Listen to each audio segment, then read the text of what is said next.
আসসালামু আলাইকুম।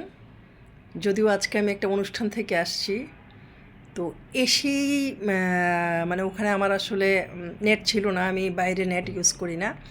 তো বাসায় এসে স্ক্রল করতে মাত্র একটা জিনিস চোখে পড়ল। এক মহিলা তার সন্তানকে খুন করেছে পরকীয়ার মানে যার সাথে সে পরকীয়া করতো, তার সন্তান দেখে ফেলাতে তার ছেলেকে, সে 4 বছরের ছেলেকে খুন করেছে।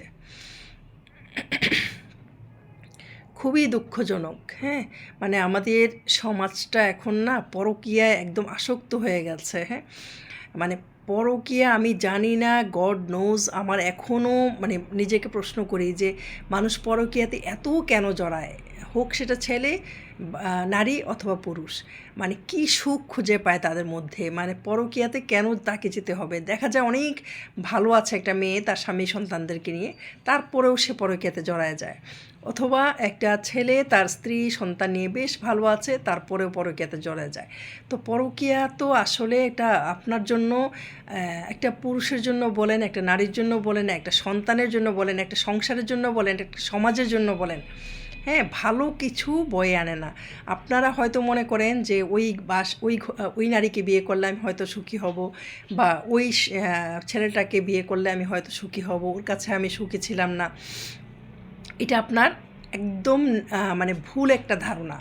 যখন আপনারা স্বামী বা স্ত্রীকে ছেড়ে অন্য স্বামী বা স্ত্রীকে ধরেন বা বিয়ে করেন, তখন আপনার দেখা যায় যে 2 মাস 3 মাস না যাইতেই আপনারা সে আগের স্বামীর জন্য, আগের স্ত্রীর জন্য অনেক মন খারাপ করেন, আবার ফিরে আসতে চান। হ্যাঁ, আপনারা কি করে পারেন? আমি নারীদেরকেই বলবো যে আপনারা সন্তান ফেলে আরেকটা পুরুষের সাথে সম্পর্ক করেন, আবার চলেও যান, সন্তানকে ফেলে চলে যান, 2 সন্তানকে ফেলেও চলে যাচ্ছেন।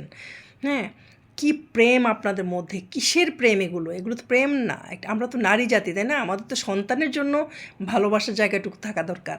আপনাদের এত প্রেম যে একদম স্বামীকে, আচ্ছা হইতেই পারে যে স্বামীর সাথে আপনার বনিবনা হয় না, স্বামীর সাথে ভালো লাগে না, স্বামী আপনার অনেক কিছু হয়তো দিতে পারে না, স্বামী গরিব, অনেক কিছুই হইতে পারে, স্বামী অত্যাচার করে, স্বামী শ্বশুরবাড়ির কাউকে অ্যালাও করে না, অনেক কিছু হতে পারে। কিন্তু একটা সন্তান যখন আপনার হয়ে যায়, হ্যাঁ, সন্তানকে ফেলে আপনি, হ্যাঁ, এক আছে যে আমি স্বামী ফেলে রাগ করে চলে গেলাম, কিছু একটা নিজে করব, আমি নিজের পায়ে নিজে দাঁড়াবো কোনো কিছু।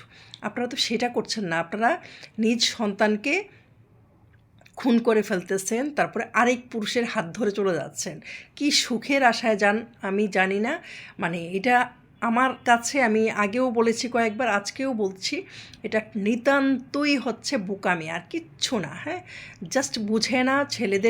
ছেলেরা তো অনেক ধরনের ইয়ে করে, নক করে, মহিলাদেরকে বিভিন্নভাবে নক করে, এবং তারা এমন একটা ফাঁদে ফেলে, মহিলারা কেন বিশ্বাস করে বা নারীরা কেন বিশ্বাস করেন আপনারা? হ্যাঁ, সবচেয়ে আগে আপনারা চিন্তা করবেন আমার স্বামী আছে, ঘরে সন্তান আছে।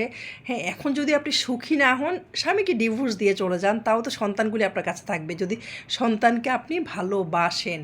আর যদি সন্তানকে ভালো না বাসেন, তো সেক্ষেত্রে আপনারা যেতেই পারেন। কিন্তু এটা মানে সমাজের জন্য অনেক ক্ষতিকারক একটা দিক। সন্তানগুলি আপনাদের স্টেশন ছাড়া হয়ে যায়, তাদের জীবনের আর কোনো গতি থাকে না। একটা ছেলের ওইদিন ফেসবুকে কান্না দেখে আমার খুব খারাপ লেগেছে। তার মা মারা গেছে, বাবা আরেকটা বিয়ে করেছে, ওকে জায়গা দিচ্ছে না, মারধর করে, ও রেল স্টেশনে চলে আসছে। এরকম বহু ঘটনা, একটা না, শত শত হাজার হাজার ঘটনা বাংলাদেশে ঘটছে।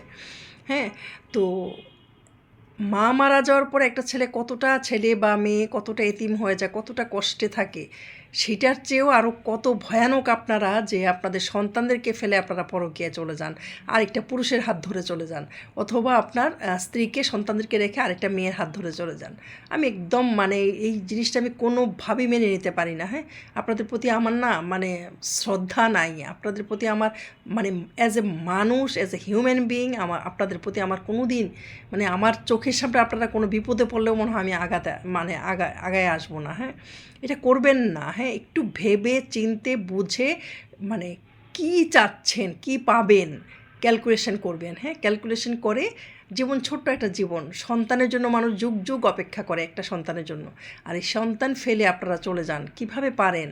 মানে আমি জানি না আর কি। হ্যাঁ, সরি, আমি এটা আজকে বহুদিন ধরে, মানে আমাকে খুবই মানে আপসেট করে এই ব্যাপারটা আর কি, যে পরকীয়াটা এত নোংরা একটা অবস্থা হয়ে দাঁড়িয়ে আছে আমাদের মানে সমাজে, পরিবারে, মানে কতগুলি পরিবার ধ্বংস হয় দুইজনের কারণে।